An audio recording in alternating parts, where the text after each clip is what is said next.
Perkenalkan, nama saya Arifan Syahbilis Arifin dari IF 4711 dan NIM 1030123301004. Di sini saya akan menjelaskan rangkuman saya tentang pemodelan basis data. Yang pertama, yaitu definisi basis data. Basis data adalah kumpulan data yang terorganisir dan terstruktur dengan baik. Data tersebut dapat digunakan untuk mengidentifikasi informasi yang relevan dan menyimpannya dalam bentuk yang dapat dicari dan diakses. Data dapat disimpan dalam berbagai format, mulai dari tabel sederhana hingga kompleks, yang dapat menyimpan informasi yang lebih kompleks dan menyatukan informasi yang berbeda. Lalu selanjutnya ada metadata. Metadata adalah informasi terstruktur yang mendeskripsikan, menjelaskan, menemukan, atau setidaknya menjadikan suatu informasi mudah untuk ditemukan kembali, digunakan, atau dikelola.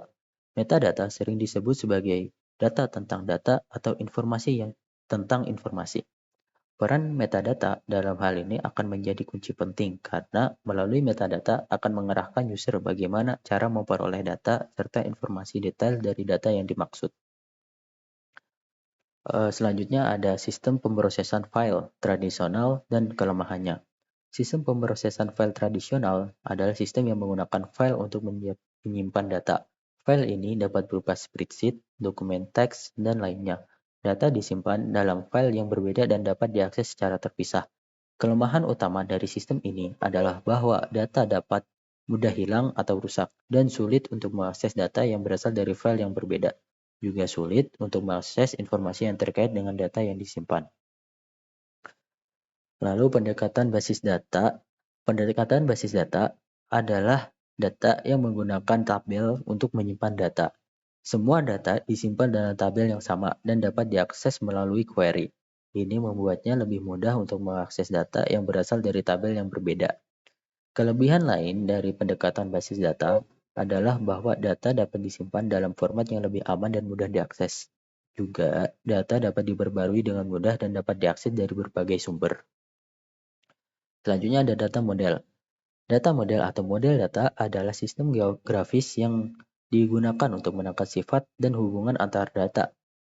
Entitas adalah orang, tempat, objek, peristiwa, dan atau konsep di lingkungan pengguna yang ingin dipertahankan oleh organisasi. Data yang ingin Anda tangkap tentang entitas, misalnya nama pelanggan, disebut atribut. Data dicatat untuk banyak pelanggan. Informasi setiap pelanggan adalah disebut sebagai contoh instan pelanggan. Database yang terstruktur dengan baik menetapkan hubungan relationship antara entitas yang ada dalam data organisasi sehingga informasi yang diinginkan dapat diambil.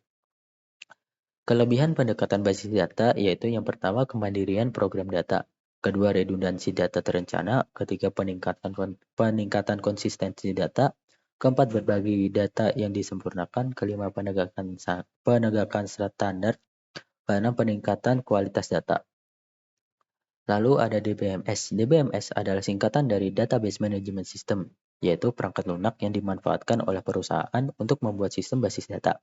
Berbagai data dimanfaatkan untuk membuat dan memelihara aplikasi. Jadi, basis data nantinya diterjemahkan langsung menjadi perintah, sehingga pengguna aplikasi bisa menggunakannya sesuai kebutuhan. Lalu ada risiko dan biaya dari pendekatan basis data.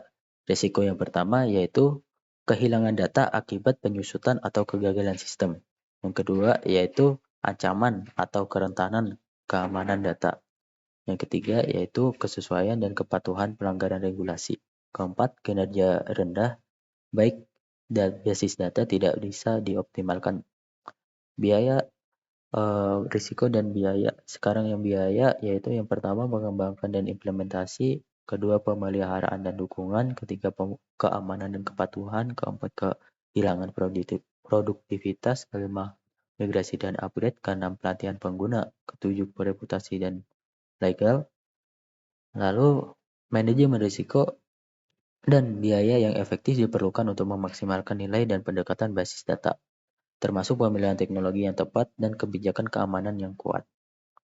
Sekian, terima kasih dari saya. Assalamualaikum warahmatullahi wabarakatuh.